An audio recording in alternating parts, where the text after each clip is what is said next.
Nahulikam ang disgrasya sa isang kalsada sa Dumaguete City, Negros Oriental. Biglang nagdire-diretso ang isang kotse hanggang sa bumangga sa isang talyer. Sa isa pang anggulo ng CCTV, kita ang pagsalpok nito sa bakod ng talyer na gawa sa kawayan. Tinamaan ang isang motorsiklo na nakaparada sa loob. Nasagi rin ng kotse ang isang motorsiklo. Sugatan ng rider at angkas na dinala agad sa ospital. Ayon sa pulisya, tumakas ang hindi pa nakikilalang driver ng kotse.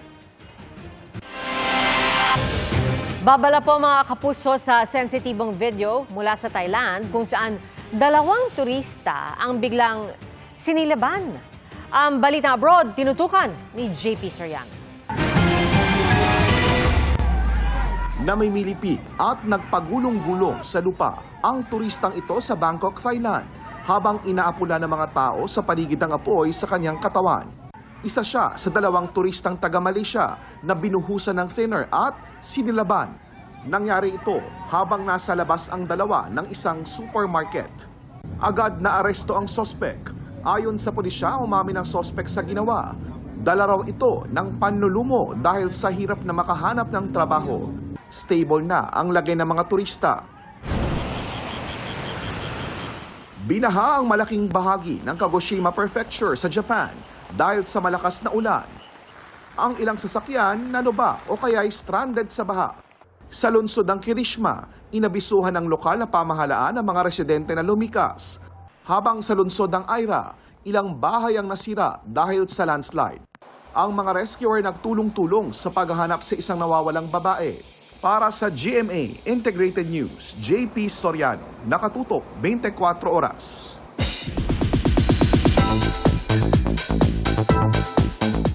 Busog na busog sa kilig ang puso ng Filo fans na naka-meet and greet si South Korean superstar at crash landing on U-Star Hyun Bin. Ang mga ganap sa kanyang first ever visit sa Pilipinas sa Aking Chika.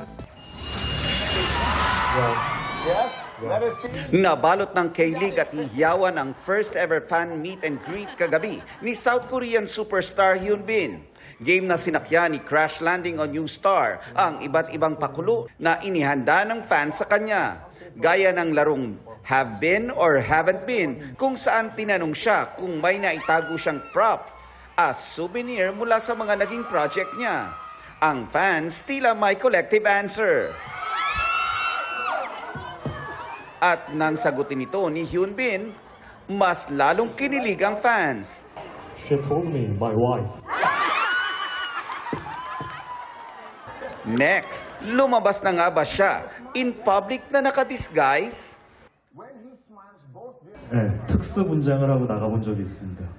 I once went out having special makeover, a disguise. So we actually had a shoot for the movie. I was disguised as an old man, so nobody realized that it was me. May lucky fans ding naka-call si Hyun Bin sa larong Crash Call with Bin. Nagkaroon din sila ng chance na malapitan si Oppa. Di rin nagpahuli si Hyun Bin na magsalita ng wikang Pilipino. Salamat po. Pinasalamatan rin niya ang kanyang Pinoy fans sa warm welcome, lalo na't first visit niya ito sa Pilipinas. I'm so thankful to receive so much energy from each and every one of you tonight, and I hope today you guys make wonderful memories with me. Salamat po. Lagpas 10 ospital na sa bansa ang may pinakamaraming kaso ng leptospirosis kasunod ng mga sunod-sunod na ulan at baha.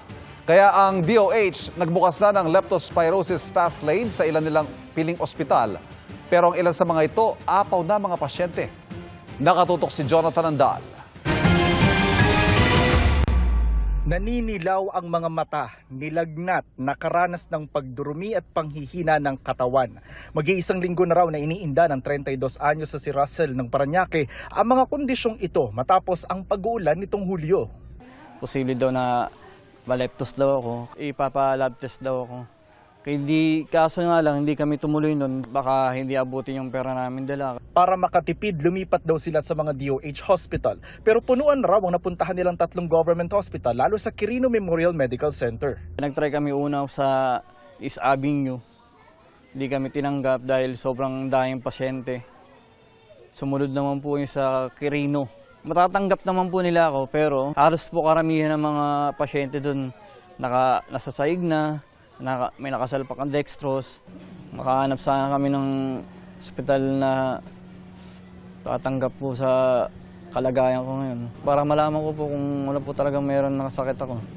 Dahil normal naman daw ang kanyang vital signs, pinayuhan siya ng mga pinuntahang ospital na magpa-outpatient na lang dahil punuan ang emergency room doon. Sa datos ng Department of Health, lagpas 10 ospital ang may pinakamaraming kaso ng leptospirosis. Naglabas naman ang DOH ng hotline para mas mabilis na malaman kung saang ospital puno o hindi na pwedeng puntahan ng mga pasyente. Imbis ko na makita ng mga ambulansyo na paikot-ikot sila, tawagan mo po ninyo muna para malaman natin. Pero hindi naman ho lahat yan ay nagdeklara ng overloaded or ng overcapacity. Amang Rodriguez sa Marikina, ang ganda ng picture, sabi namin, bakit bakante? Merong mga kama na malilinis naka-standby. Sabi nila, Dok, wala pong pumupunta, nag-aantay nga kami. So ang napansin nga namin ho kasi, nagkakaroon ng preference. Tinawagan kanina ni Russell at ng kapatid niya ang binigay na hotline ng DOH. Hello po. Hello po, yes po. May sumagot naman agad at pinayuhan silang subukan ang Las Piñas General Hospital at RITM sa Alabang. Nagpa siya si Russell na dumiretso sa RITM. Kanina inanunsyo ng DOH na nagbukas na sila ng mga leptospirosis fast lane sa mga piling DOH hospital para sa mas mabilis na konsultasyon at gamutan at para malaman kung kailangan i-admit sa ospital ang pasyente o hindi. Ang Philippine Red Cross nagpadala na ng 16 na tauhan sa San Lazaro Hospital matapos magpasaklolo ang ospital dahil sa tumataas na leptospirosis cases doon. Ang Valenzuela Medical Center naman, punuan na raw kaya limitado na lang daw muna ang pagtanggap nila ngayon ng bagong pasyente lalo na kung hindi naman emergency.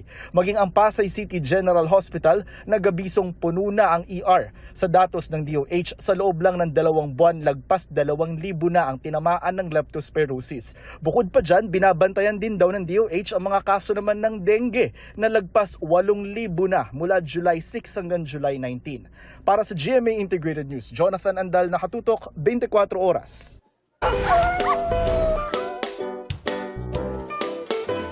Sino bang di aamo sa mga cute na pusa na feeling amo? Ang ibang pusa naman na sobrang sweet, palaging may bit-bit na pusalubong. Sa pagunita sa International Cats Day kahapon, iba't ibang aliw na meow-memorable encounters ang ibinahagi ng kanilang humans. Yan ang usapang pets ni Jonathan Andal. Meow kulit, malambing, o medyo may catitude.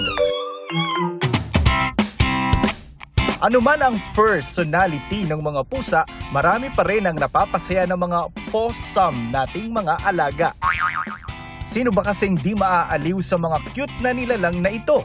Ang iba, hilig sumiksik kung saan-saan. Mapakarton man yan o garapon, ipagkakasya nila ang kanilang katawan.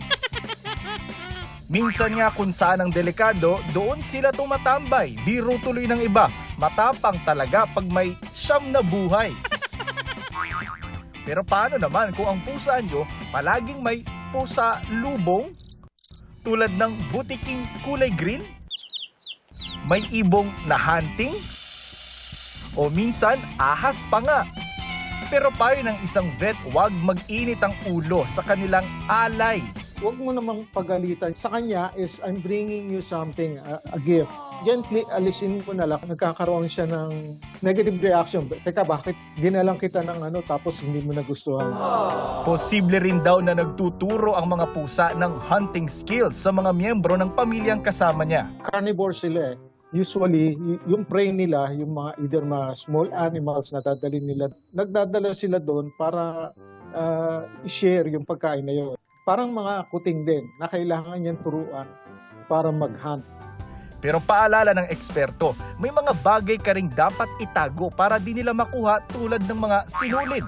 Bawal pala yarn. Ang dila nila, kung titingnan mo, pag nilabas nila yung dila, meron yung parang tusok-tusok. Kung yung nadilaan niya, yung sinulid na mahaba, na tuloy-tuloy. Hindi mo mahihila yung kasi it's always pointed inward hanggang malulunyay. Talaga namang perfect companion ang mga pusa na maraming good meow-meries at hatid na good vibes. At ano pa man ang kanilang alay, di maitatanging nagdadala sila ng kulay sa ating buhay. Para sa GMA Integrated News, Jonathan Andal, nakatutok, 24 oras.